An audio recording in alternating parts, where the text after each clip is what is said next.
तो आज का हमारा टॉपिक धातुओं के भौतिक गुण। तो धातुओं के भौतिक गुण जानने से पहले हम थोड़ी सामान्य जानकारी कर लेते हैं। तो हमारे चारों ओर अनेक वस्तुएं एवं पदार्थ दिखाई देते हैं, जैसे लकड़ी की कुर्सी, कोयला, एल्यूमिनियम की शीट, तांबे का लोटा आदि अनेक वस्तुएं हमारे चारों ओर दिखाई देती है। इनमें से जो कुछ वस्तुएं होती है वो तो क्या होती है, धातु होती है, कुछ वस्तु क्या होती है, अधातु होती है।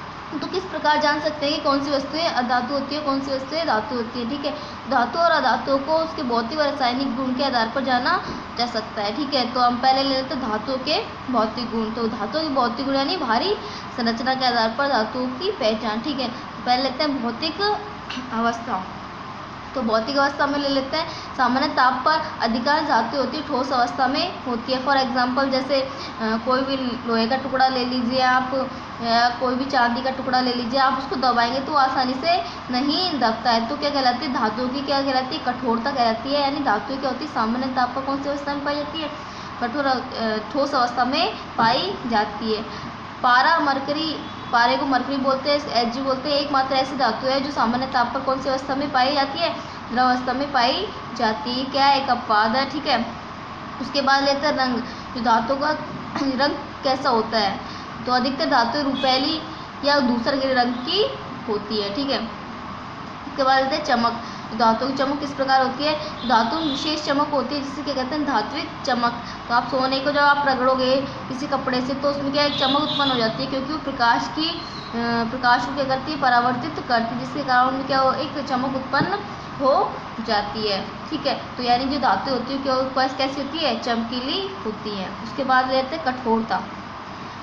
अधिकांश धातुएं कठोर होती है जिन्हें आसानी से नहीं काटा जा सकता है। जैसे लोहे का टुकड़ा ले लीजिए, आप उसको काटेंगे तो आसानी से नहीं कटता है। चांदी ले लीजिए, आप उसको चाकू से काटें तो आसानी से नहीं कटती है। नहीं, सभी धातुओं की कठोरता क्या होती है, अलग अलग होती है। लेकिन पोटेशियम और जो सोडियम जो धातु है वो क्या होती है, नरम में मृदु होती है, जिनको आसानी से चाकू से काटा जा सकता है। क्या धातुओं के क्या है, अपवाद है। ठीक है, उसके बाद लेते हैं ध्वनिकता।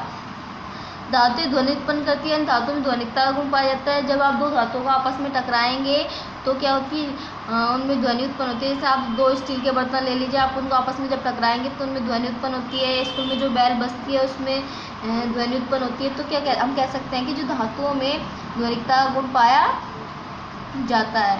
इसके बाद होता है घनत्व। घनत्व यानी होता है भार। धातुओं का घनत्व अधिक होता है क्योंकि धातु कठोर होती है, ठोस होती है, जिसके कारण उनका घनत्व यानी भार भी अधिक होता है, और ये जिसके कारण ये पानी में आसानी से डूब जाती हैं। परंतु कुछ धातुएं क्या होती हैं जिनका घनत्व क्या होता है, कम होने के कारण वो पानी में तैरती हैं। जैसे सोडियम है, पोटेशियम है, इनका क्या होता है, घनत्व कम होता है, जिसके कारण ये क्या पानी में आसानी से डूब जाती हैं। ये धातुओं के अपवाद हैं। ठीक है, इसके बाद होते गलनांक। गलनांक क्या होता है, जिस ताप पर धातु कौन सी अवस्था में बदल जाती है, द्रव अवस्था में परिवर्तित हो जाती है, वह धातु क्या कहलाता है, गलनांक कहलाता है।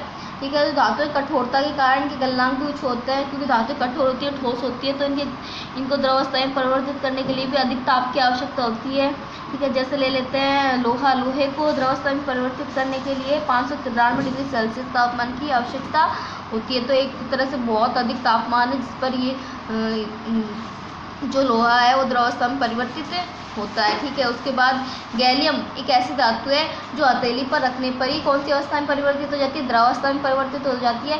ये क्या है, एक अपवाद है, किसका, धातुओं का। इसके बाद ले लेते हैं ऊष्मीय चालकता। ऊष्मीय चालकता धातु ऊष्मा की क्या होती है, सुचालक होती है, यानी इनमें ऊष्मा का संचालन आसानी से होता है। ठीक है, दो धातु होती है उनमें ऊष्मा का संचालन आसानी से होता है। इसलिए जो हमारे घरों में जो बर्तन जैसे सिल्वर के बर्तन लेते हैं, तांबे के बर्तन लेते हैं, क्योंकि इनमें जल्दी खाना पकता है, क्योंकि इनमें ऊष्मा का संचालन आसानी से होता है। इसलिए जो धातु के बर्तन काम में लिए जाता है खाना बनाने के लिए, क्योंकि ऊष्मा की अच्छी संचालक होती है। चांदी ऊष्मा की सर्वोत्तम चालक है। चांदी है जो ऊष्मा की सर्वोत्तम चालक है, इसमें सबसे ज़्यादा तेज गति से ऊष्मा का संचालन होता है। शीशा जो लेड है वो सबसे कम चालक है, किसका, ऊष्मा का। ठीक है, इसके बाद होते हैं आघात वर्धनीयता। आघात का अर्थ होता है पीटना, वर्धन का अर्थ होता है बढ़ाना। ठीक है, तो ये धातुओं को पीट कर कैसी भी आकृति में डाला जा सकता है। इनकी चादरें बनाई जा सकती है, इनके विभिन्न आभूषण भी बनाए जाते हैं, जैसे सोने को विभिन्न आकृति देकर विभिन्न प्रकार के तरह तरह के आभूषण बनाए जाते हैं। तो हम कह सकते हैं कि जो धातु होती है वो अगाध वर्णनीय होती है, इनको किसी भी आकृति में डाला जा सकता है। ठीक है, इसके बाद आते हैं विद्युत चालकता। धातुओं में विद्युत धारा का प्रवाह होने के कारण वे विद्युत की चालक होती है। ठीक है, जो धातु होती है उनमें विद्युत धारा का प्रवाह संचालन आसानी से हो जाता है, इसलिए विद्युत क्या होती है, चालक होती है। इसलिए बिजली के जितने भी सामान होते हैं, विद्युत वाहक, तार, फ्रीज, जितने भी बिजली के उपकरण बनाए जाते हैं वो किसके बनाए जाते हैं, धातुओं के बनाए जाते हैं, क्योंकि विद्युत का संचालन आसानी से हो जाता है। ठीक है, तन्यता। धातुओं का वायुगुण, एक बात और बता देती हूँ, जो चांदी होती है वो विद्युत की सर्वोत्तम चालक होती है। ठीक है, ये इसके बाद तन्यता। धातुओं का वायुगुण जिसके कारण उसे खींचने पर आसानी से तार में बदला जा सकता है, उसे तन्यता कहते हैं। यानी इतनी तन्य होती है कि उनको आसानी से तार में बदला जा सकता है। इन गुणों के आधार पर हम धातुओं की परिभाषा दे सकते हैं। तो इन गुणों के आधार पर धातु की हम जब परिभाषा देंगे तो परिभाषा निकल के आती है,